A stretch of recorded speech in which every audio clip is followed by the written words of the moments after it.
Hey guys, what's going on? My name is Aevrolet, and I'm going to be doing a series of, or three series of tutorials. Beginner, Intermediate, Advanced. Um, these are going to be the beginner series. Just going to be going over the basics of Ableton Live.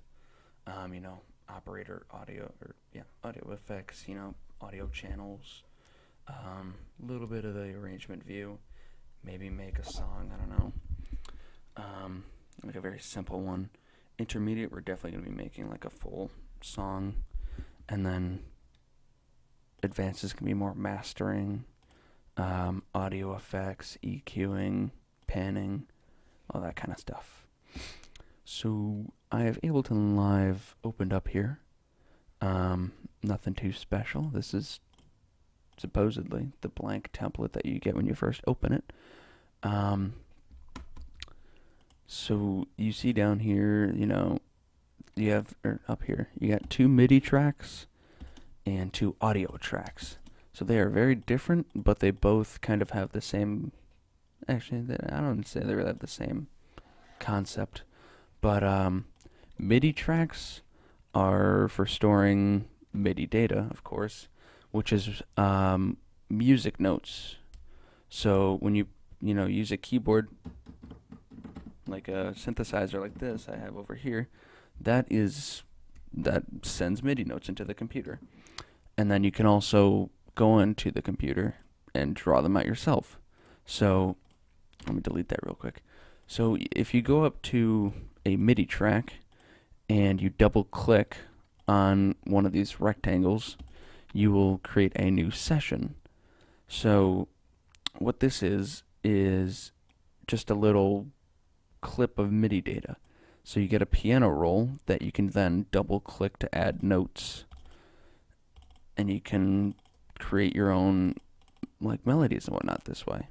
So this isn't legitimate. This is just me clicking around. This is going to sound awful if there was sound, which there's not. I'm just letting you know right now. There is no sound. So you got, let's see, how many octaves is this? That is about 10 octaves. Wow. So you have 10 octaves of room. So, you got C to C. That's one octave. And then, 12 from all the way from here up to there. So you see over here, you get this little magnifying glass.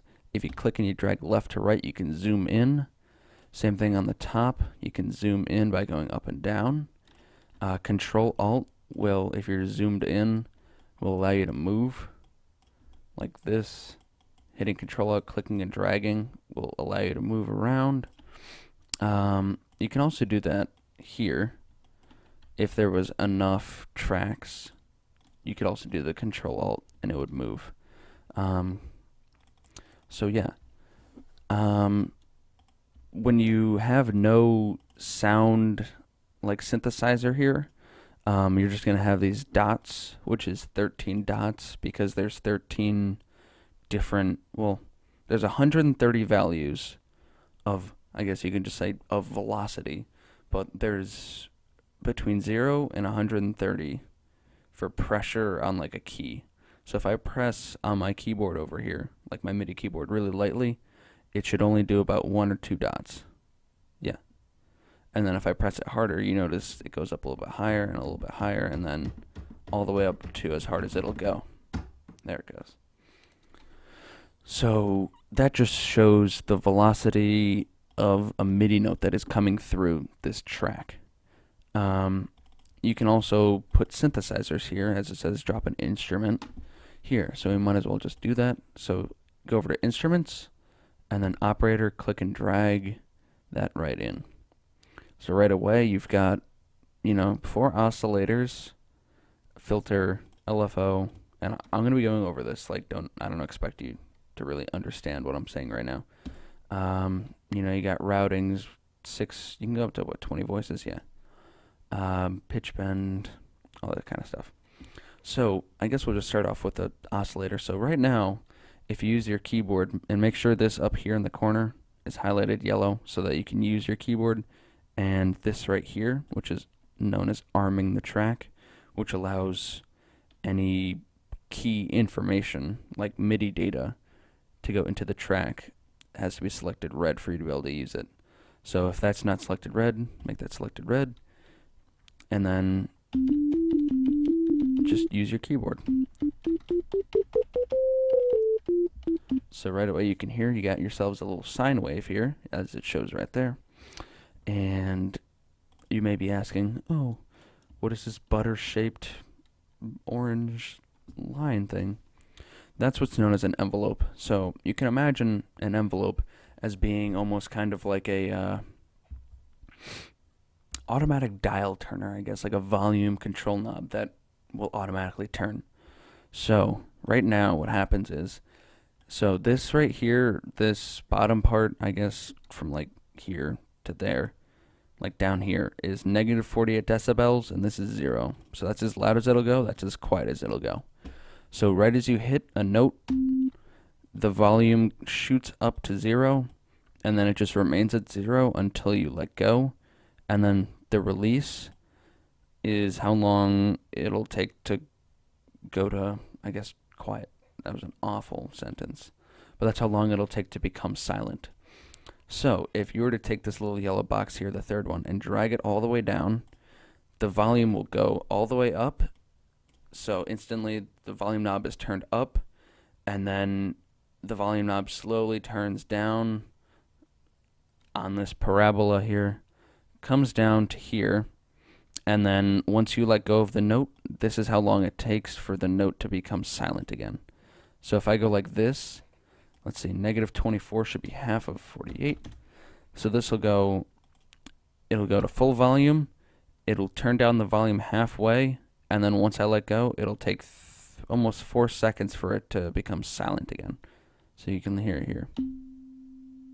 So here it goes, ding, like it gets louder, and then it slowly, not slowly, but like, here I can make it go slowly. Slowly, what the heck? So you can go like this and go. So you hear it goes loud, it gets loud, and then it slowly becomes quieter, and then once I let go, it fades out.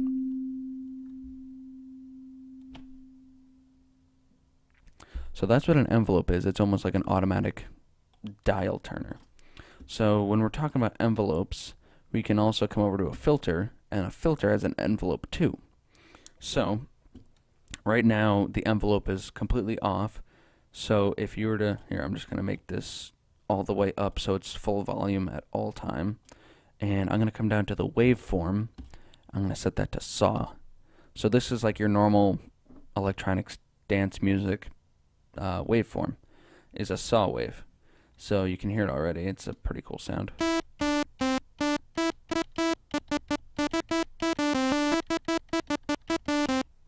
So you get that buzzy classic sound. So the filter, when it's on a low pass, what a low pass filter is you can imagine it as like removing the high frequencies, then the treble, and then the bass. So you'll notice as I play it here,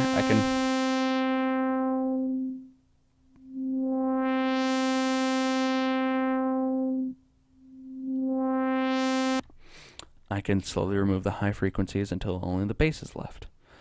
And the resonance is almost, you don't need to do this is just for me showing you. If I get an equalizer, and let's see, if I go like this, the resonance is this curve here that goes above the 0 decibels. So it goes, so this is without resonance, this is with resonance. It's like a really kind of, I don't know how to describe resonance. So you can, if I put the resonance all the way up, you get like a high pitched noise as it's going down. And yeah, it did definitely clip there, but that's just because it's being amplified. And then without any resonance, so I think 1.25 is a good value. A little bit of cream in the filter. But so with this envelope, it's the same idea as this, but instead of volume, you can set it to control this. So if you drag this envelope all the way up and turn this frequency down to, say, maybe 350, there's like a quick little peak and like a pluck, and then it goes out. Like if I set it to 0, you should be able to hear it. Yeah. So you hear it goes to full, like the frequency goes all the way up, and then the frequency slowly comes down until it gets to 0, and then it just stays at 0. So if I go like this, it should stay at about half once it's done.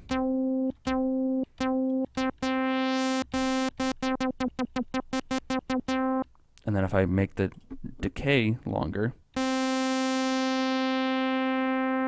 it'll slowly go down to 0. So that's decay and like really, oh, whoops, what did I just click? Okay. Then that's all you need to know for now. We'll probably go into stuff like this frequency and velocity and stuff later on. So that's fun. So the spread is basically creating a wider stereo image. So right now, this is like mono. So it's left and right are equal in volume and equal in the wave phase. So when you turn up the spread, what that does is left and right channels are now split between two oscillators.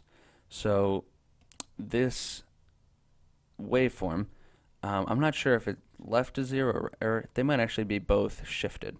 But the phase, this right here, where the wave is in its cycle, is adjusted by about, well, right here, 35% for left and right. So if you hear it now, it'll sound like it's coming from kind of further out rather than right in front of your face. And then without spread, with spread. So you notice it's kind of wider, like further out, I guess. So that's what spread does. Transpose is just basically moving the note down. So if I play it and I drag it down,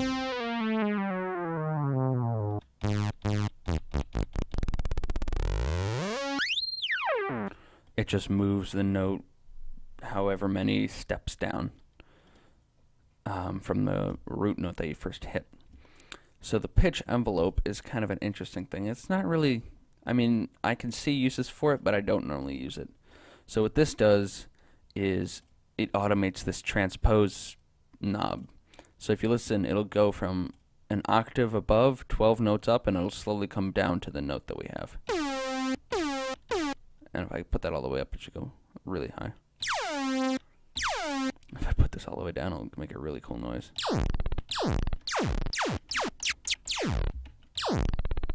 If I put this all the way down. Just doesn't even try. So that's the pitch envelope, but you can also do it negative. So it'll go from negative, it basically inverts this now.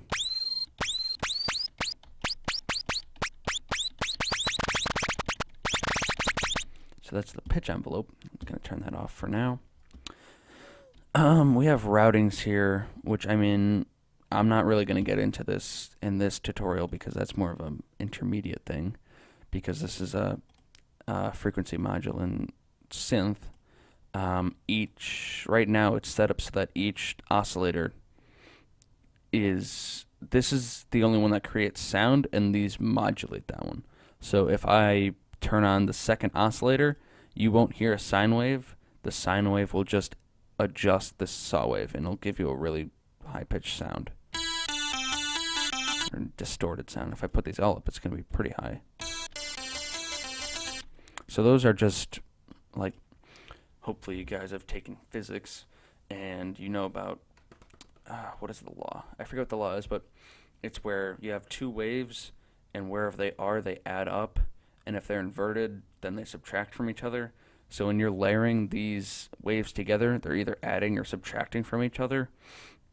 So however loud it is how much it'll edit your original wave. So that's frequency modulation kind of in a nutshell. But yeah, so then you also have these fine knobs. So what these are exactly what they sound like. They're fine-tuned. So if you listen, they'll slowly change the pitch.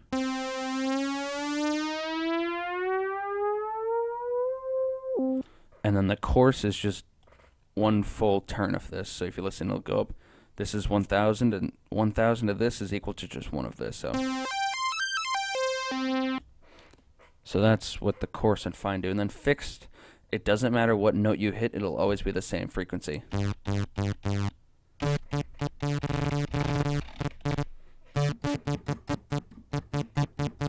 So no matter what I hit, it'll always be the same sound.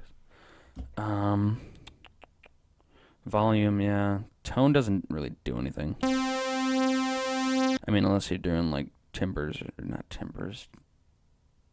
I completely forgot how to pronounce it. But it's for different like sounds. I feel like an idiot because I forgot how to pronounce it. But yeah, that's more like high frequency stuff. Time just adjusts like how far in the envelope starts. It's kind of a confusing thing, but like, let's see. Why isn't the oh. So when you do the time just kind of adjusts where the envelope is in its cycle. So if you go negative 100%, it's just going to skip over this part and just be like way over here going through. And if you do 100%, it's just going to be really slow going through it.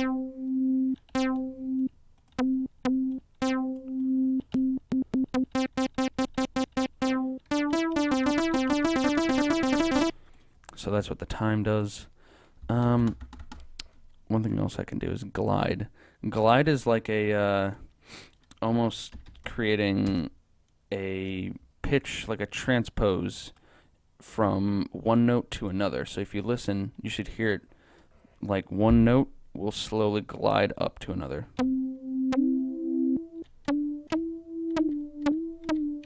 Let's make it really long. So here it went from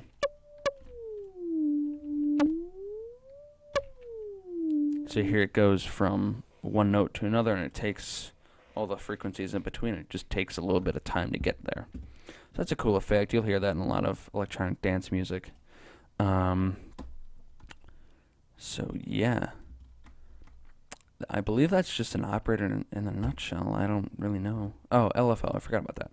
So the LFO is what's known as a low frequency oscillator, and you can use it to modulate other parameters.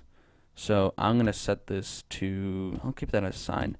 I'm going to do sync. So what sync means is it'll take your BPM or tempo up here, and it'll set it to different notes. So like if you open up this MIDI clip and you zoom in, you can see that these up here are like notes, I guess. So when you zoom out, like this is this should be what, a 1/8 note? Yeah.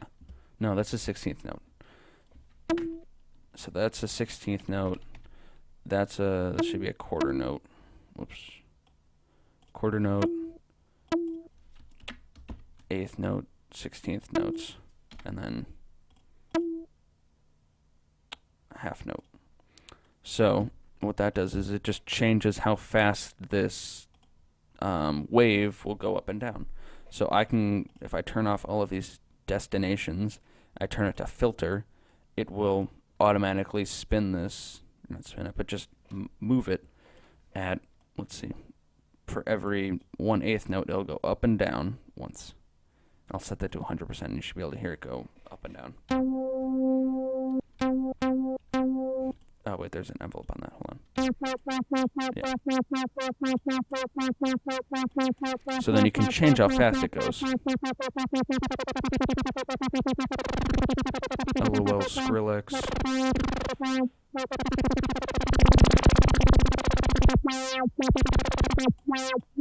So that's fun for modulating things. If you set it to an oscillator, it should adjust the pitch. Yeah.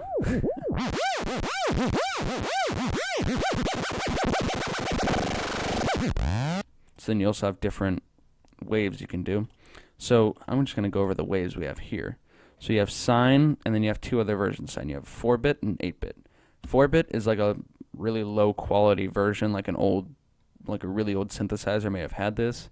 So it's like a kind of a distorted sound. Let me turn off the LFO.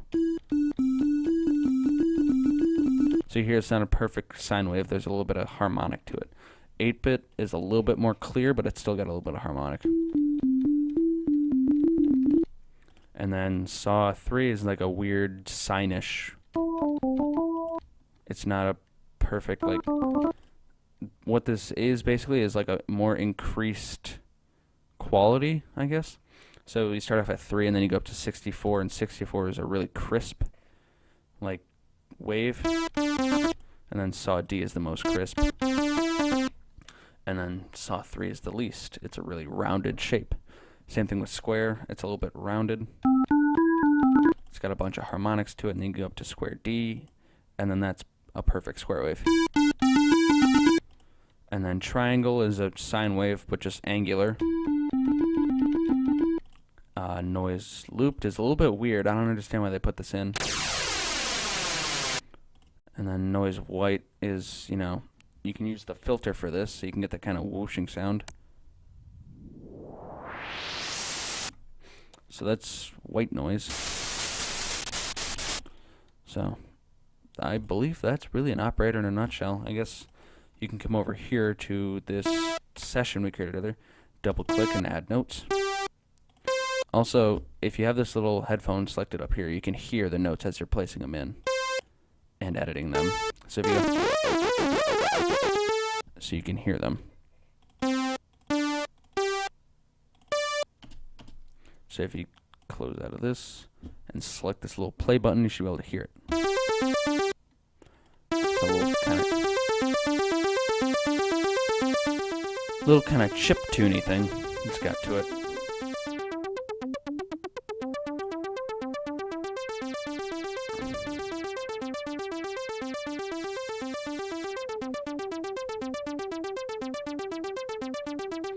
And then what you can do is, I guess I'll go into it this time. It's not really that complicated, but this is the normal like routing that it has.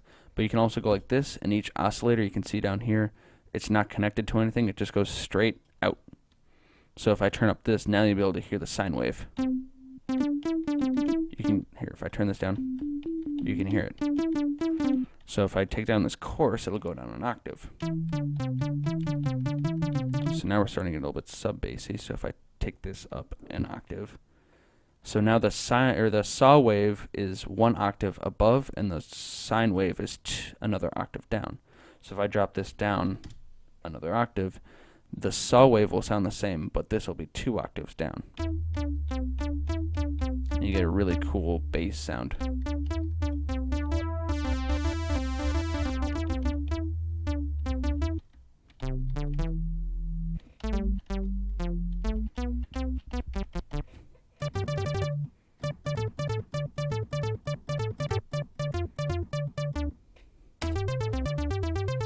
So yeah, that's pretty much an operator in a nutshell.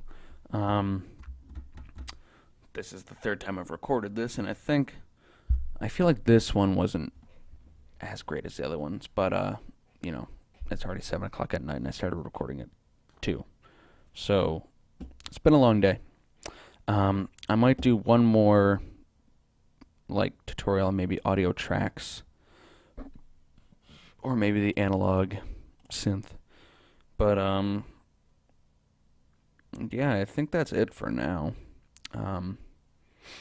Yeah, you know, the normal YouTube thing, you know, rate, comment, subscribe, like me on Facebook and Twitter. It actually really helps. SoundCloud. I have a SoundCloud, which I've been posting on for almost a year now. Actually, I'm coming up on almost a year since I've been producing as well. March 10th, 2013. But yeah, that's pretty much just kind of a really basic introduction to Ableton. If you guys have any questions, because I feel like this was a little bit vague on some parts, but if you guys have any questions or didn't really grasp the concept of something, just let me know, and if I make another video, I'll toward the end, I'll maybe have a section where I just go over questions you guys have. So yeah, I think that's it for me. I'll talk to you guys in the next one. Bye.